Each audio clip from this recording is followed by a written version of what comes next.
I was staring at the crumpled rear bumper of my Honda Accord, watching steam rise from the hot metal meeting freezing February air, when I heard the car door slam behind me and knew my day was about to get much worse.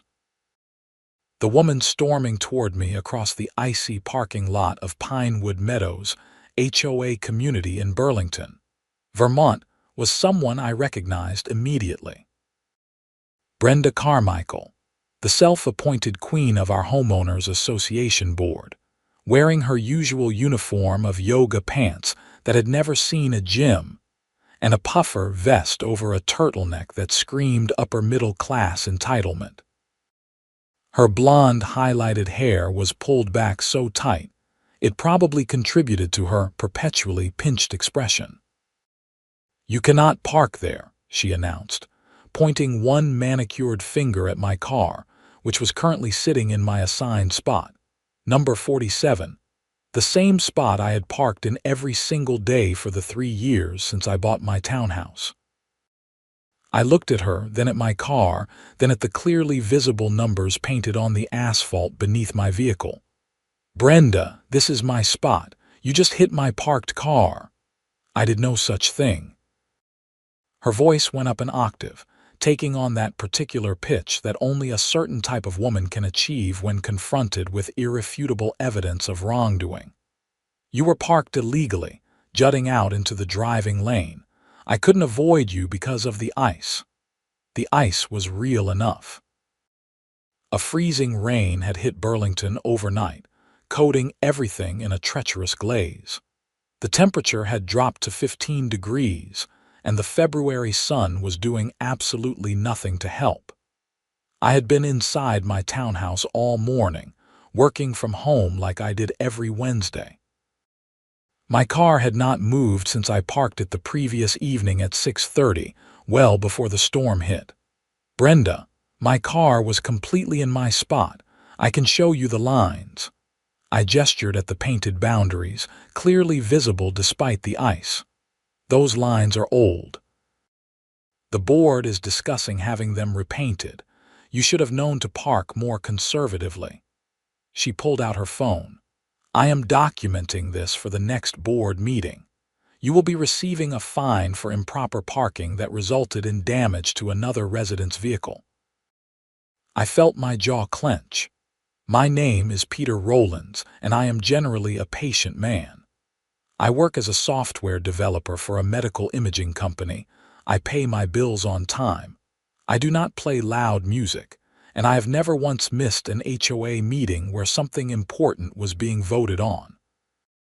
But Brenda Carmichael had been a thorn in my side since the day I moved in, and this was beyond even her usual nonsense. "You want to fine me because you hit my parked car. I want to fine you because you parked illegally and caused an accident." She was taking pictures now, circling my car like a shark. "Look at this. You are clearly over the line here." I looked where she was pointing. My front passenger tire was perhaps 2 inches over the line separating my spot from the empty spot beside it. 2 inches. On a parking space that was 8 feet wide, and that empty spot belonged to my neighbor who was currently in Florida for the winter. That is completely within normal parking tolerance, and you know it, and it has nothing to do with the back of my car, which is where you hit me. Brenda's eyes narrowed. "I have been on this HOA board for 7 years, Peter. I know the regulations inside and out." Section 12, Paragraph 4, Subsection B clearly states that all vehicles must be parked entirely within designated spaces with no encroachment into adjacent spaces or driving lanes. You are in violation. I am not in the driving lane at all. And 2 inches into an empty spot is not what that regulation means, and you know it. That is for the board to decide. She took a few more pictures, then walked back to her white Lexus SUV. The damage to her vehicle was minimal. A small dent in her front bumper, probably a few $100s to fix. The damage to mine was more substantial. Her SUV had caught my rear quarter panel and bumper, crumpling both and probably doing damage to the frame. I was looking at thousands of dollars in repairs. Brenda, we need to exchange insurance information. She paused, one hand on her car door.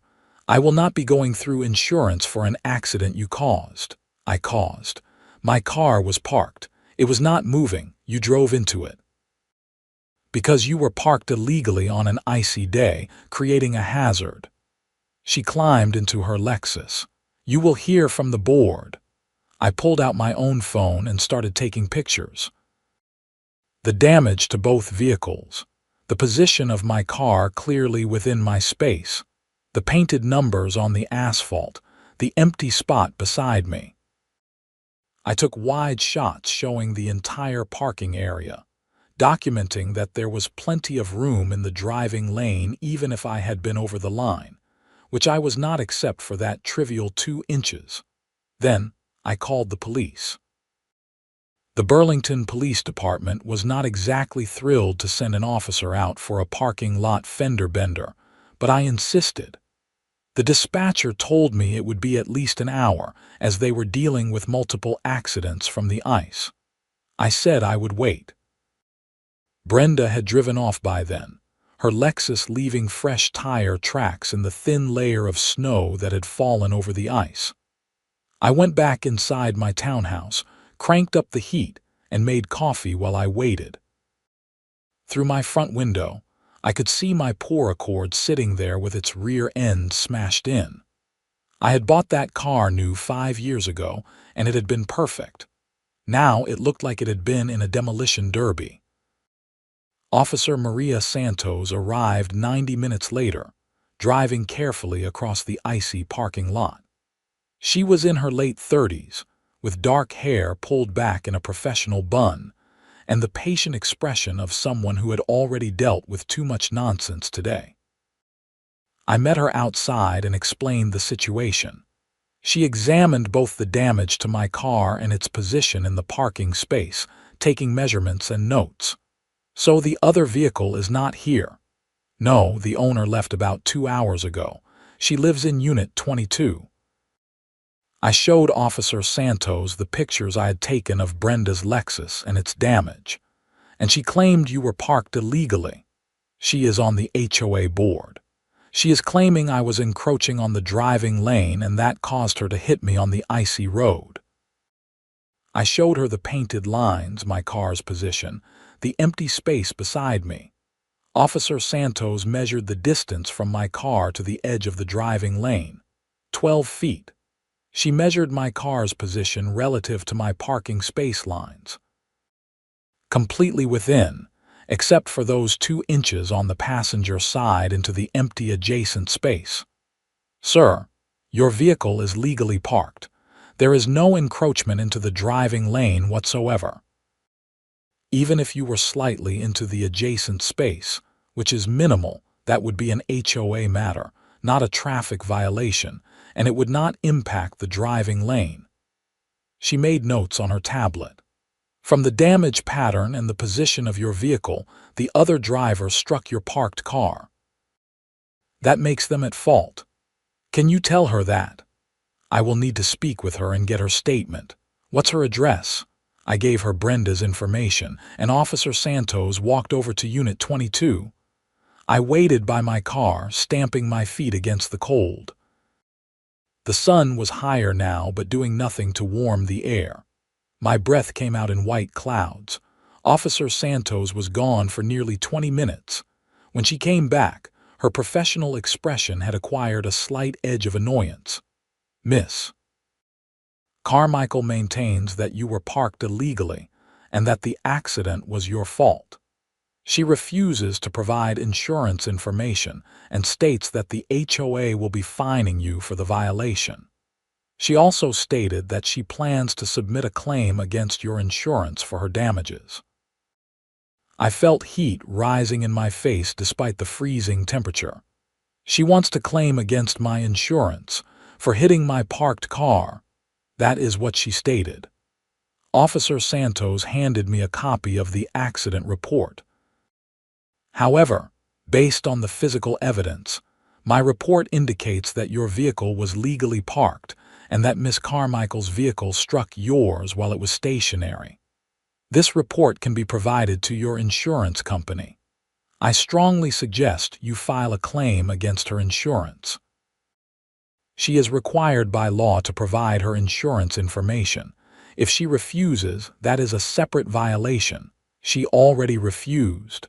Officer Santos's lips thinned. I will speak with her again. Another 20 minutes passed. This time when Officer Santos returned, she was even less pleased. Miss Carmichael states that she does not have to provide insurance information because no crime was committed and you were at fault. I have informed her that failure to provide insurance information after an accident is a violation of Vermont law.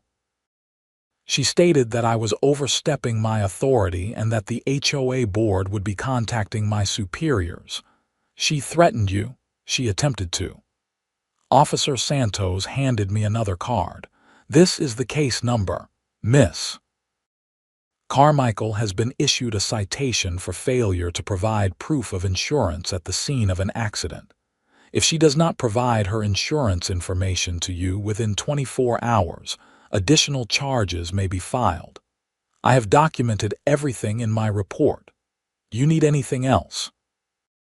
I thanked her profusely. She drove off, shaking her head, probably already dreading the phone call her department would get from Brenda complaining about her. I went back inside and called my insurance company.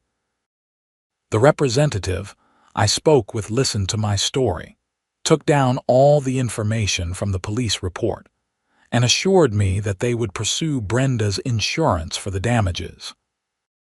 When I mentioned that Brenda had refused to provide her insurance information and had been cited for it, there was a long pause. Sir, that is highly unusual. Most people understand that is a legal requirement. She is on the HOA board and thinks the rules do not apply to her. Another pause. We will work with the police report to identify her insurance carrier. In the meantime, you can file a claim under your collision coverage, and we will subrogate against her. Your deductible will be refunded once we recover from her insurance. That meant I was out $1,000 until this got sorted out. I agreed and set up an appointment to have my car inspected by their adjuster. Then I sat down at my kitchen table and pulled up the Pinewood Meadows HOA regulations on my laptop. Section 12 dealt with parking. I read paragraph 4, subsection B. It stated exactly what Brenda had quoted. Vehicles must be parked entirely within designated spaces with no encroachment into adjacent spaces or driving lanes. However, it also included a clause that I did not remember seeing before. Minor deviations of less than 6 inches shall be considered acceptable provided they do not create safety hazards or impede other residents. 6 inches. I had been over by 2 inches, into an empty space, with no safety hazard created. There was absolutely no violation. I documented everything. I saved the police report, my photos, the measurements Officer Santos had taken, and the relevant HOA regulations into a folder on my computer. Then I waited. The email came the next morning. It was from Brenda, sent to all residents of Pinewood Meadows with the subject line, Parking Violations and Resident Responsibilities. The email began with a lengthy preamble about how the HOA board worked tirelessly to maintain property values and community standards. Then it got specific. Yesterday, a serious parking violation resulted in property damage and created a safety hazard during inclement weather. Residents are reminded that all vehicles must be parked completely within designated spaces. Encroachment into driving lanes will not be tolerated and will result in fines and potential towing. The board will be reviewing parking compliance with increased scrutiny going forward. It did not mention me by name, but it did not have to. Everyone would know she was talking about me, I replied, hitting reply all to ensure every resident saw my response.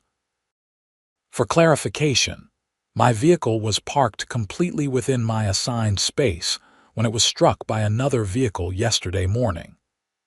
The Burlington Police Department investigated and determined that my vehicle was legally parked with no encroachment into the driving lane. The other driver received a citation for failure to provide proof of insurance. I have documentation from both the police report and measurements taken at the scene. If any resident has questions about parking regulations or yesterday's incident, I am happy to provide the factual information and supporting evidence. I attached the police report and photos to the email and hit send. My phone rang 30 seconds later. Unknown number, but I knew who it was. Peter, this is Brenda Carmichael. Your email was completely inappropriate and violated HOA communication policies. Brenda, your email misrepresented what happened and implied that I was at fault for an accident you caused. I did no such thing. I simply reminded residents about parking regulations. The morning after you hit my parked car and got cited by the police, the timing is not exactly subtle. Her voice went ice cold. The board will be meeting tomorrow evening to discuss your violation. You are required to attend. What violation? The police determined I was legally parked. The police do not determine HOA violations. The board does. 7 o'clock community center, do not be late. She hung up. I sat there staring at my phone. This was insane. Brenda had hit my car, refused to provide insurance information, gotten cited by the police, and was now trying to turn it around and fine me for a violation I did not commit. I forwarded the entire email chain to my attorney. I did not have a lawyer on retainer or anything, but I had used a local attorney, David Morrison, when I bought my townhouse. He had been competent and reasonable, and I figured he could at least tell me if I was overreacting. He called me back that afternoon. Peter, I read through everything you sent. This is fairly outrageous.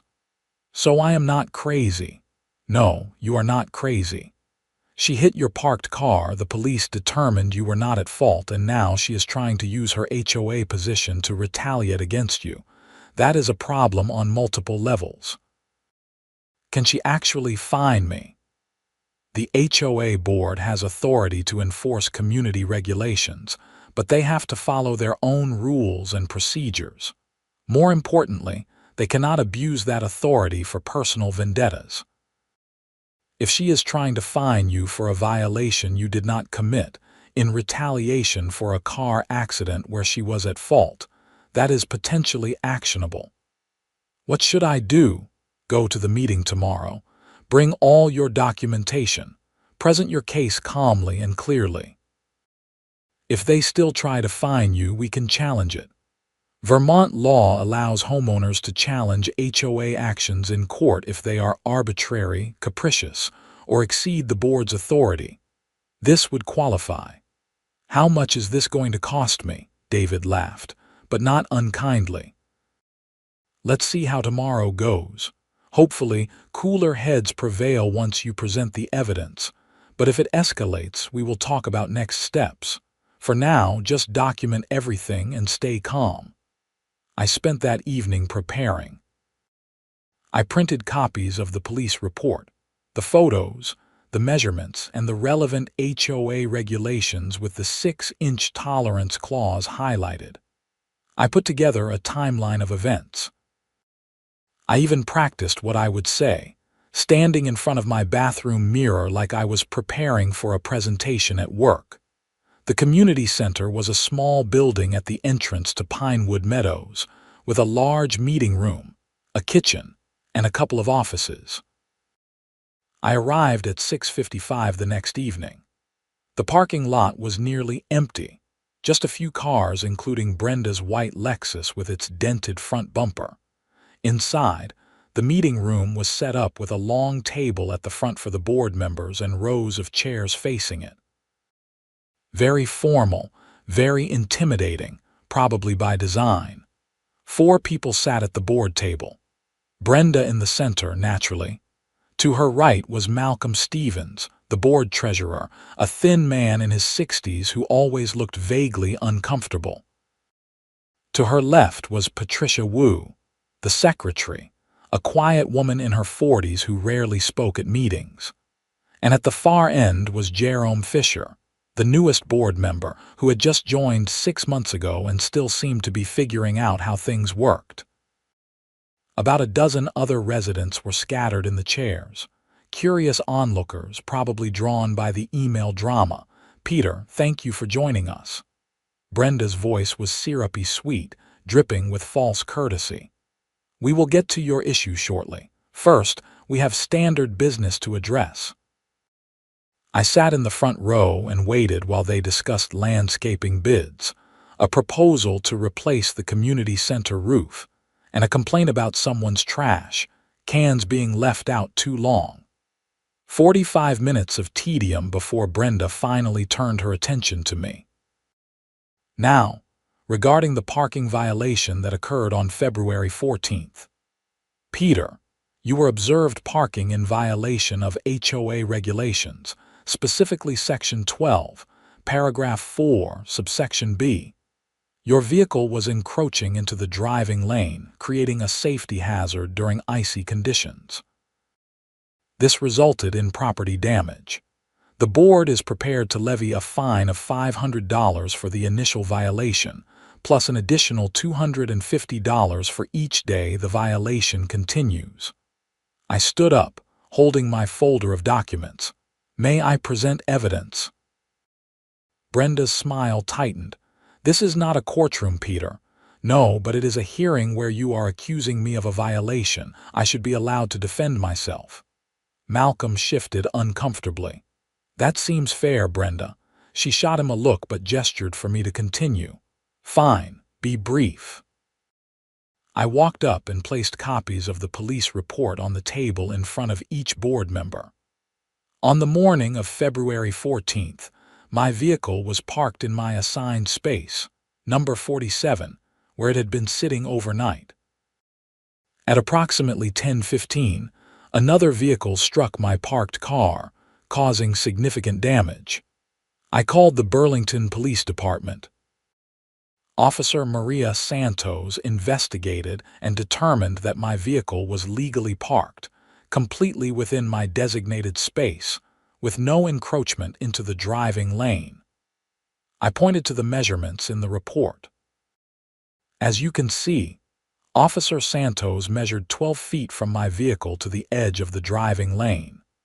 My vehicle was over the line into the adjacent space by approximately 2 inches, but that space was empty and belongs to my neighbor who is currently in Florida. More importantly, Section 12, Paragraph 4, subsection B specifically allows for minor deviations of less than 6 inches, provided they do not create safety hazards or impede other residents. 2 inches into an empty space does not meet the threshold for a violation. Patricia was reading the police report, her eyes widening. Jerome was looking at the photos. Malcolm was staring at Brenda with a puzzled expression. Brenda's face was turning red. The police officer did not have authority to determine HOA violations. You are correct. But she did have authority to determine traffic law violations and fault in an accident. She determined that my vehicle was legally parked and that the other driver was at fault. That other driver received a citation for failure to provide proof of insurance at the scene of an accident. That is irrelevant to the HOA matter. Is it? I pulled out the photos showing my car's position.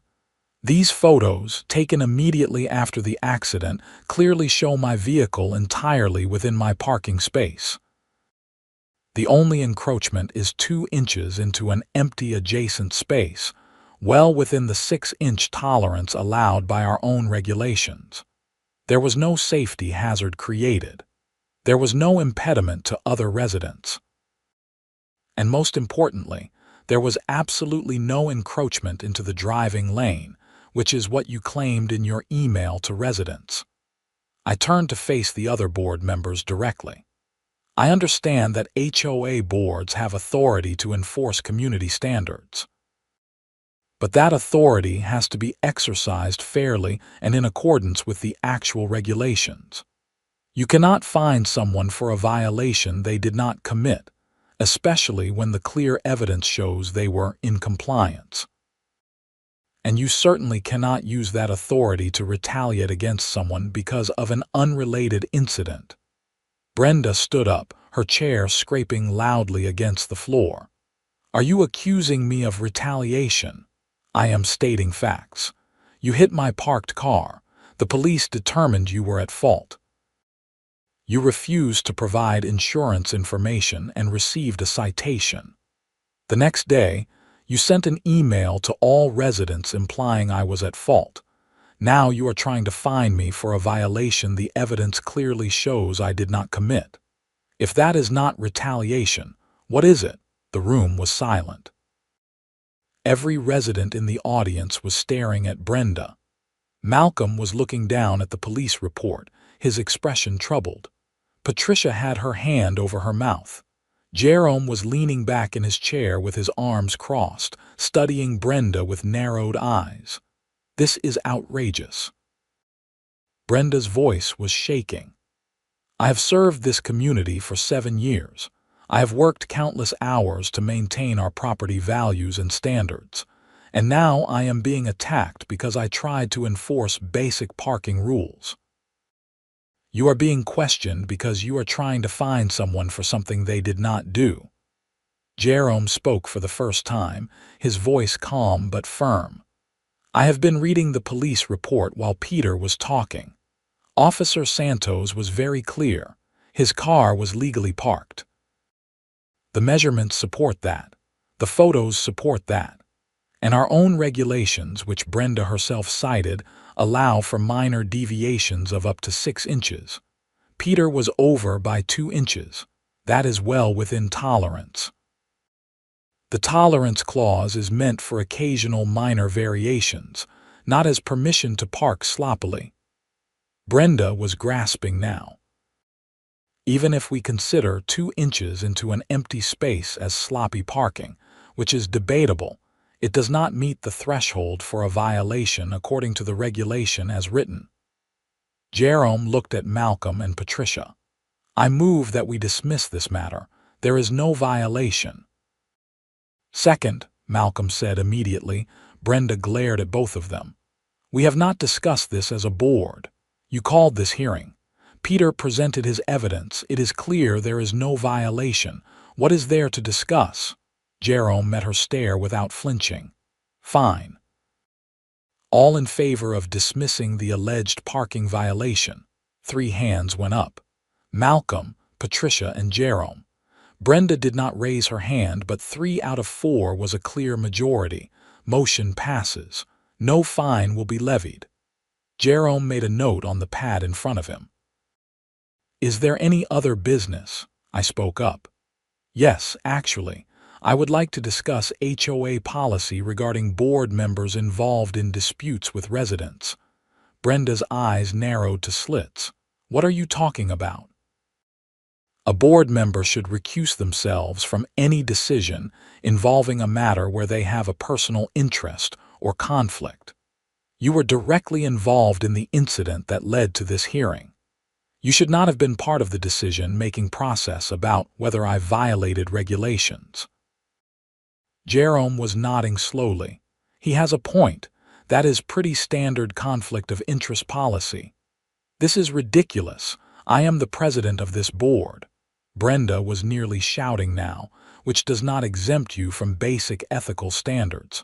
I kept my voice level. Look, I am not trying to cause problems. But if a board member hits another resident's car and then tries to use their board position to claim the other person was at fault and fine them, that is a serious abuse of authority. It needs to be addressed. Malcolm cleared his throat. Peter, I think we all understand your concern, and I think the board needs to discuss this in executive session. But for now, the matter regarding the parking is resolved. No violation, no fine. I nodded. It was not everything I wanted, but it was enough for now. Thank you for your time. I gathered my documents and left, very aware of Brenda's furious stare burning into my back as I walked out. The next morning, I got an email from Patricia Wu, the board secretary. It was brief and professional. Dear Peter, after further review and discussion, the board has determined that there was no parking violation on February 14. This matter is closed. Separately, the board is reviewing policies regarding conflicts of interest to ensure all decisions are made fairly and impartially. Thank you for your patience. It was carefully worded, not admitting any wrongdoing but making it clear that they recognized there had been a problem. I was satisfied with that, at least for the moment. My insurance company moved forward with the claim. Their adjuster determined my car needed $4,200 in repairs. Since Brenda still had not provided her insurance information despite the citation, my insurance filed a claim under my collision coverage and began the subrogation process to recover from her insurance carrier, which they identified through the Vermont DMV records. 2 weeks later, I got a check from my insurance company for $3,200, minus my $1,000 deductible. My car went into the shop for repairs, and I got a rental car, which my insurance also covered. Then things got weird. I started getting violation notices from the HOA. My trash cans were out an hour past the pickup time, violation $50 fine. There was a small oil stain on my parking space, violation $100 fine for failure to maintain cleanliness. My front door wreath was not seasonally appropriate. Whatever that meant, violation $25. Each notice was signed by Brenda Carmichael, HOA president. I documented every single one. I took photos showing my trash cans were not out late. The oil stain was barely visible and had been there when I moved in. And my wreath was a simple evergreen decoration that half the townhouses in the complex had similar versions of. Each violation was petty, subjective, or outright false. After the 5th notice in 3 weeks, I called David Morrison. "She is retaliating," he said flatly after I explained the situation. "This is textbook harassment. You embarrassed her at the board meeting, her insurance is being pursued for the accident, and now she is trying to make your life miserable with bogus fines. Can we stop her?" Yes. Vermont law has protections against HOA harassment and abuse of authority. We can send a cease and desist letter first, making it clear that we are prepared to take legal action if the harassment continues. If that does not work, we can file for an injunction and potentially sue for damages. How much will that cost? The letter is a few $100s. If we have to file suit, we are looking at several thousand. But if we prevail, the HOA would be responsible for your legal fees. And if we can prove harassment and retaliation, you could potentially recover additional damages. I authorized him to send the letter. It went out 3 days later, a very official-looking document on law firm letterhead, citing specific Vermont statutes about HOA authority, member rights, and prohibitions against harassment. It listed every violation notice I had received, the evidence showing they were unfounded, and made clear that continued harassment would result in immediate legal action. For about a week, things were quiet. No new violation notices, no emails from Brenda. I started to think maybe the letter had worked. Then I came home from work one evening to find a bright orange sticker on my front door. Notice: vehicle towing scheduled. Your vehicle has been identified as in violation of HOA parking regulations. It will be towed within 24 hours unless violation is remedied. Contact HOA board immediately. My car was in the shop. I was driving a rental. The rental was parked in my assigned spot, legally and properly, well within the lines. I took pictures, then I called David. "She is escalating," he said. "This is good for us, actually. She is not backing down, which means she is going to keep digging herself deeper. Go ahead and call the towing company listed on the notice. Get confirmation that the HOA actually authorized the tow. Document everything. Then we file." I called the towing company, Atlas Towing and Recovery out of Burlington. The dispatcher I spoke with confirmed that yes, Pinewood Meadows HOA had contracted with them to remove a vehicle from Space 47 for parking violations. "What violations?" "I do not have specific details, sir. We just have an authorization from the HOA president to remove the vehicle." "Are you the owner?" "Yes, and there are no violations. The vehicle is legally parked in my assigned space. If you attempt to tow it, I will file theft charges." There was a pause. "Sir, if there is a dispute, you need to work that out with the HOA. We are just contracted to perform the tow." "I understand. But I am informing you now that the tow is not authorized by the vehicle owner. There are no legitimate violations, and the HOA president is acting in retaliation for an unrelated dispute. If you tow my vehicle, you will be party to an illegal action." Another pause, longer this time. "I will pass that information to my supervisor." I hung up and called David back. They confirmed Brenda authorized the tow. "Perfect. I am filing for an emergency injunction first thing in the morning. In the meantime, stay home if you can. If a tow truck shows up, call the police immediately and report a vehicle theft in progress. The driver will not complete the tow once the police are involved." I worked from home the next day, keeping one eye on my front window. Around 2 in the afternoon, a flatbed tow truck rolled into the parking lot. I watched the driver get out, walk over to my rental car, and start examining it.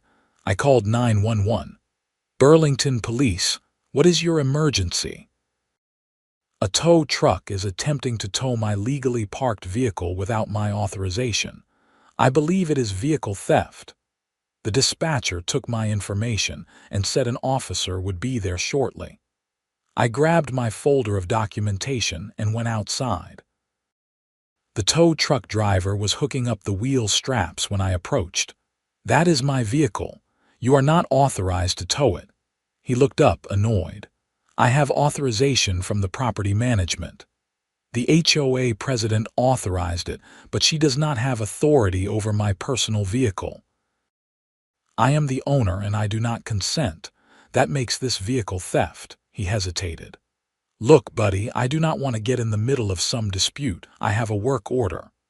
And I have called the police. They are on their way. You are welcome to wait and explain your work order to them." His eyes widened. "The cops? If you tow my vehicle without my consent, that is theft. The police take that seriously." He muttered something under his breath and started unhooking the straps. A Burlington PD cruiser pulled into the parking lot just as he finished. It was Officer Santos again, looking even less pleased than she had at our previous encounter. "Mr. Rowlands, we meet again." "Officer Santos, this tow truck was attempting to tow my legally parked vehicle without my authorization." She turned to the driver. "Do you have authorization from the vehicle owner?" "I have a work order from the HOA." "Does the HOA own the vehicle?" "No, but they manage the property." HOA authority over parking generally extends to towing vehicles that are illegally parked, abandoned, or creating safety hazards. "Is this vehicle illegally parked?" She looked at my rental car, sitting perfectly centered in my assigned space. "The work order says it is in violation of parking regulations." Officer Santos pulled out her tablet and pulled up something on the screen. I responded to an incident at this address 3 weeks ago involving this same HOA president and Mr. Rowlands. At that time, the HOA president claimed his vehicle was illegally parked. I investigated and determined the vehicle was legally parked, and the HOA president's vehicle had struck his parked car. I am seeing a pattern here. She turned to me. Do you have documentation regarding this towing notice? I showed her the orange sticker, the letter from my attorney, and the history of violation notices I had received since the board meeting. She read through everything, her expression growing darker. Mr. Rowlands, this appears to be harassment. The towing company was given false information by the HOA president. That is a problem. She turned back to the driver. The vehicle owner does not consent to the tow. The vehicle is legally parked, and the HOA authorization appears to be pretextual. If you proceed with the tow, you could be charged with theft. The driver held up his hands. I am out. This is not worth it. He climbed back into his truck and drove off. Officer Santos made notes on her tablet. Mr. Rowlands, I am documenting this incident. I strongly recommend you pursue legal action against the HOA president. This is beyond an HOA dispute at this point. This is targeted harassment. My attorney is filing for an injunction tomorrow morning. Good. If you have any further incidents, call us immediately. And you might want to consider filing for a restraining order. She left, and I went back inside, shaking slightly from adrenaline. This was insane. Brenda was so obsessed with being right, so incapable of admitting she had made a mistake, that she was willing to escalate to illegal actions. David called me that evening. I heard about the towing incident. Officer Santos filed a report and sent me a copy. This is excellent documentation.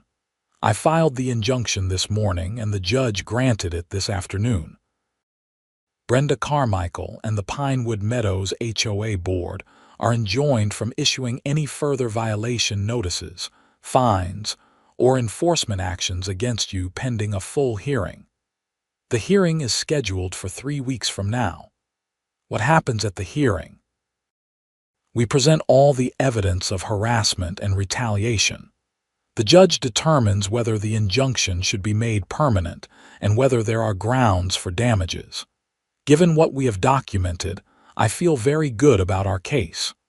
Over the next 3 weeks, things were blessedly quiet. No violation notices, no towing attempts, no threatening emails. I got my car back from the shop, looking as good as new. My insurance company informed me that they had successfully recovered the full amount from Brenda's insurance carrier, and I would be receiving a refund of my deductible. The hearing was held at the Chittenden County Superior Court in Burlington. It was a civil matter, heard by Judge Helen Cartwright, a stern woman in her late 50s with gray hair and no-nonsense demeanor. David and I sat at one table. Brenda and an attorney representing the HOA, a nervous-looking young man named Kevin Palmer, sat at the other. The rest of the board was in the gallery. Malcolm, Patricia, and Jerome. Judge Cartwright reviewed the case file, which included all my documentation, the police reports, the letter from David, the towing incident report, and everything else. She looked up, her expression unreadable. Miss Carmichael, you are president of the Pinewood Meadows HOA board, correct? Yes, Your Honor. Brenda's voice was tight. And you were involved in a motor vehicle accident with Mr. Rowlands on February 14th of this year. There was an incident, yes. An incident where your vehicle struck Mr. Rowlands's parked vehicle, and you were cited by police for failure to provide proof of insurance. Brenda's attorney whispered something to her. Yes, Your Honor. Following that incident, you sent an email to all HOA residents implying Mr. Rowlands was at fault for a parking violation. I sent an email reminding residents of parking regulations. The day after the accident, in which you were determined to be at fault. Judge Cartwright looked down at the file. Then you called a board hearing where you attempted to fine Mr. Rowlands for parking violations, despite evidence from the police investigation showing his vehicle was legally parked. The board has authority to enforce HOA regulations. The board does have that authority, provided it is exercised in accordance with the regulations and not in bad faith. After the board declined to fine Mr. Rowlands, you issued multiple violation notices to him over the following weeks. Mr. Rowlands has provided evidence that these violations were either false or petty to the point of being harassment. Do you dispute that? The violations were legitimate enforcement of community standards. Judge Cartwright picked up several photos from the file. A trash can out 1 hour past pickup time when photographic evidence shows it was not. An oil stain that was pre-existing and barely visible. A wreath deemed not seasonally appropriate when similar decorations are displayed throughout the community. Miss Carmichael, this does not look like legitimate enforcement. This looks like targeted harassment. I was doing my job as HOA president. Your job does not include retaliating against residents who make you look bad. And then there is the attempted vehicle tow. Judge Cartwright's voice grew sharper. You authorized a towing company to remove Mr. Rowlands' vehicle from his assigned parking space, claiming parking violations when the vehicle was legally parked. The police had to intervene to prevent the tow. Do you understand that giving false information to a towing company to remove someone's vehicle could constitute theft by deception? Brenda's attorney was whispering urgently now. Your Honor, Miss Carmichael believed she was acting within her authority as HOA president. Belief in one's authority does not excuse abuse of that authority. Mr. Palmer, has your client provided any evidence that Mr. Rowlands actually committed any violations? The young attorney shuffled papers nervously. Your Honor, the HOA board has discretion in interpreting and enforcing community standards. That was not my question. Has your client provided evidence of actual violations? The board determined that violations occurred. Based on what evidence? Because Mr. Rowlands has provided substantial evidence that no violations occurred. Police reports, photographs, measurements, statements from other board members who voted against the proposed fine. What does the HOA have to counter that? Silence. Judge Cartwright set down her pen. Here is what I see. Miss Carmichael was involved in an accident where she was at fault. Instead of accepting responsibility, she attempted to use her position as HOA president to shift blame to Mr. Rowlands. When that failed, she engaged in a pattern of harassment designed to punish him for exposing her conduct. This is a clear abuse of authority and a violation of Mr. Rowlands' rights as a homeowner. She looked directly at Brenda. The injunction is made permanent, Miss Carmichael. You are prohibited from issuing any violation notices, fines, or enforcement actions against Mr. Rowlands, unless and until you can present clear, objective evidence of actual violations to the full HOA board, which must vote to approve any enforcement action. You personally are recused from any such votes due to your conflict of interest. You understand? Yes, Your Honor. Brenda's voice was barely audible. Furthermore, Mr. Rowlands is entitled to damages. The court finds that Miss Carmichael's actions constitute intentional harassment and abuse of authority. Mr. Rowlands is awarded $5,000 in compensatory damages for time, stress, and expenses related to defending against frivolous charges. Additionally, Miss Carmichael is personally responsible for Mr. Rowlands' legal fees, which the court finds to be reasonable and necessary. The HOA as an entity is not liable, as other board members attempted to check Ms. Carmichael's conduct. However, I strongly suggest the HOA board review its policies regarding conflicts of interest and member protections. She banged her gavel. This hearing is concluded. David was grinning as we walked out of the courtroom. That went about as well as it possibly could have. I felt like a weight had been lifted. So it is over. The legal case is over. You won. She has to pay you damages plus my fees, which total about $8,000. She cannot harass you anymore. And the permanent injunction means if she tries anything else, she could be held in contempt of court. What about her position on the board? That is up to the HOA and the other members, but I would not be surprised if there are consequences. There were. The next HOA board meeting, held 2 weeks after the court hearing, was packed. Nearly every resident of Pinewood Meadows showed up, drawn by the drama and the rumors that had been flying around the community. Jerome Fisher called the meeting to order. Before we begin standard business, the board needs to address a serious matter. As many of you are aware, our president, Brenda Carmichael, was recently involved in a legal proceeding with one of our residents, Peter Rowlands. The court found that Brenda had abused her authority as president and engaged in harassment. This reflects poorly on our entire community and violates the trust we place in our board members. Brenda started to speak, but Jerome held up his hand. Please let me finish. The board has discussed this matter in executive session. We believe that Brenda should step down as president, effective immediately.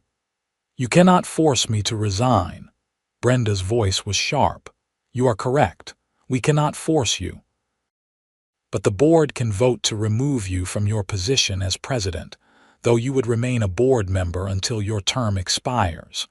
We would prefer you resign voluntarily. Malcolm spoke up. Brenda, you have served this community for many years, but what happened with Peter crossed a line. You used your position to pursue a personal vendetta. The judge said so explicitly. It is time to step aside. Patricia nodded. I agree. This is not about punishing you, Brenda. It is about doing what is right for the community. Brenda looked around the room, seeing no support. Even the residents who had sometimes sided with her on various issues were silent, watching with expressions ranging from uncomfortable to openly disapproving. Fine. She stood up, grabbed her bag, and walked out of the meeting. The door slammed behind her. Jerome sighed. Well, that could have gone better, but it is done. The board will need to elect a new president. I nominate Malcolm. The vote was quick and unanimous. Malcolm Stevens became the new HOA president, looking somewhat shocked at the sudden promotion. After the meeting, several residents came up to me. Some apologized for not speaking up sooner. Others thanked me for standing up to Brenda. A few admitted they had received similar harassment from her over the years, but had been too intimidated to fight back. One elderly woman, Mrs. Dorothy Chen from Unit 38, pulled me aside. 3 years ago, Brenda tried to fine me because my grass was a 1/4 inch too long according to her measuring tape. I paid the fine because I did not want the trouble, but I wish I had fought it like you did. Thank you for showing everyone that she did not have unlimited power. That conversation stuck with me. How many other residents had been bullied by Brenda over the years? How many had paid unjust fines or changed their behavior to avoid her wrath? Life at Pinewood Meadows gradually returned to normal. Malcolm proved to be a reasonable and fair president, focused on actual community issues rather than petty enforcement. The board instituted new policies requiring any violation notice to be reviewed and approved by at least 2 board members before being issued, preventing any single person from wielding too much power. Brenda's term on the board expired 6 months later, and she did not run for re-election. She kept a low profile around the community after that, and I rarely saw her. When I did, she would turn and walk in the opposite direction. I received the $5,000 damage award plus the reimbursement for David's legal fees, which Brenda's attorney eventually paid after some back and forth. The money was nice, but more important was the principle. Someone had tried to abuse their authority to bully me, and the system had worked. The police, the courts, and eventually the community itself had pushed back against that abuse. My car was fully repaired, good as new. My insurance company had recovered all their costs from Brenda's insurance, and my premium did not go up since I was not at fault. The whole incident became a story I would tell at parties, one of those unbelievable but absolutely true tales of HOA insanity. About a year after the incident, I was carrying groceries in from my car when I saw a moving truck at Unit 22. Brenda was moving out. I watched from a distance as movers loaded furniture and boxes into the truck. She was selling her townhouse and leaving Pinewood Meadows. I felt a mix of emotions. Satisfaction that justice had been served, yes, but also a twinge of something like pity. Brenda had let her ego and her need to be right destroy her reputation and eventually drive her out of the community she had claimed to care so much about. All because she could not admit she had made a mistake when she hit my parked car. If she had just accepted responsibility, provided her insurance information, and apologized, none of the rest would have happened. The accident would have been processed through insurance, the damage repaired, and everyone would have moved on.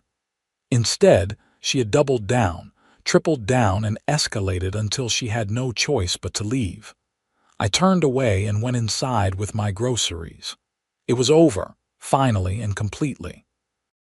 A few months after Brenda moved out, I was elected to the HOA board myself. Several residents had approached me after the drama settled down, suggesting I should run. They wanted someone who would stand up for homeowner rights and keep the board accountable. I had been reluctant at first, but eventually I agreed. The election was uncontested. I won easily and joined Malcolm, Patricia, and Jerome on the board, filling the vacancy Brenda's departure had created. My first priority was working with the others to revise the HOA regulations, clarifying vague language that had allowed for subjective enforcement, and adding clear procedures for challenging violations. We also instituted a policy requiring board members to recuse themselves from any matters involving personal conflicts, exactly the policy that could have prevented the whole disaster with Brenda if it had existed earlier. It seemed obvious in hindsight, but apparently it had never been formally written down before. Serving on the board gave me a new appreciation for what HOA governance should be. It was not about power trips or enforcing petty rules. It was about maintaining common areas, managing shared resources, and helping neighbors resolve disputes. Done right, an HOA board could make a community better. Done wrong, like Brenda had done it, it could make residents miserable. I served a full 2-year term and then stepped down, having accomplished what I set out to do. The regulations were clearer, the procedures were fairer, and the board was more accountable. Future residents would have better protections against the kind of harassment I had experienced. Pinewood Meadows was a better place for it. Property values actually increased during those years, as word got around that the community was well managed and fair. People wanted to live in a place where the rules made sense and were applied consistently, not according to the whims of whoever held power. I still live in Unit 47, in the same townhouse I bought all those years ago. My Honda Accord, now several years older but still running strong, sits in parking space 47 every night, always carefully within the lines. I have never received another violation notice. Sometimes, when I am parking after a long day at work, I think about that February morning when Brenda hit my car and set off a chain of events that changed the community. It started with such a simple thing, an accident on an icy road, the kind of thing that happens thousands of times every winter. But Brenda's refusal to accept responsibility, her attempt to abuse her authority, and her escalating harassment had turned it into something much bigger. In the end, the system worked. The police did their job. The courts did their job. The community eventually did its job. Justice was slow, expensive, and frustrating, but it happened. But it only happened because I fought back. If I had just paid the fines, accepted the false accusations, and kept my head down, Brenda would have gotten away with it. She would have continued abusing her authority, and other residents would have continued suffering in silence. That is the real lesson I took from the whole experience. Authority without accountability becomes tyranny, even in something as mundane as a homeowners association. And the only way to maintain accountability is for people to stand up when authority is abused, even when it is difficult, expensive, and stressful. I hope I never have to do it again. But if I do, I know I can, and I know it is worth it. The story of Brenda, the HOA president who hit my car and tried to blame me for it, became legendary in the Burlington area. Other HOA communities heard about it, and several revised their own policies as a result. A local news station even did a segment on HOA abuse of authority, using my case as an example without naming names. David Morrison, my attorney, told me he had gotten several calls from other homeowners dealing with similar situations, asking if he could help them the way he helped me. He started specializing in HOA disputes, building a whole practice around it. He would joke that I had given him a new career path. As for me, I went back to my quiet life as a software developer. I work from home most days, I keep my townhouse maintained, and I follow the HOA rules, which are now much more reasonable than they used to be. I have good relationships with my neighbors, several of whom have thanked me over the years for standing up to Brenda. Every winter, when the first ice storm hits Burlington and the roads become treacherous, I make sure my car is parked extra carefully in my space. I check the lines, make sure I am centered, and double-check that I am nowhere near the driving lane. It is probably unnecessary at this point, but old habits die hard, and I always keep my insurance information in my glove box, ready to provide at a moment's notice. Because you never know when someone might hit your parked car and refuse to take responsibility. That is the world we live in. But it is also a world where, if you stand up for yourself and fight back against injustice, you can win. It might take time, money, and effort. You might have to deal with police reports and lawyers and court hearings. But in the end, the truth matters, evidence matters, and the system, for all its flaws, can work. I learned that lesson on a freezing February morning when Brenda Carmichael hit my parked car and tried to claim I was the one at fault. I learned it through months of harassment and escalation. I learned it in a courtroom when a judge looked at the evidence and called out abuse of authority for what it was. And I will never forget it. The Honda Accord sits in space 47 tonight, just like it does every night. The paint is perfect, the bumper unblemished from the expert repairs done years ago. Tomorrow morning, I will get in it and drive to the office for an in-person meeting. I will park in the company lot, carefully between the lines, and I will go about my day. But I will always remember what happened when someone thought they could use their position to avoid consequences for their mistakes. I will remember how they escalated when confronted with the truth. And I will remember that standing up to that kind of abuse, while difficult, is absolutely necessary. Because if people like Brenda are allowed to get away with it, they will keep doing it. They will keep abusing their authority, keep harassing people who dare to challenge them, and keep making life miserable for everyone around them. The only way to stop it is to fight back, to document everything, to use the system that exists to check abuse of power. That is what I did. That is what I would do again if I had to. And that is what I hope anyone reading this story would do if they find themselves in a similar situation. Do not let the Brendas of the world win. Fight back. Stand up.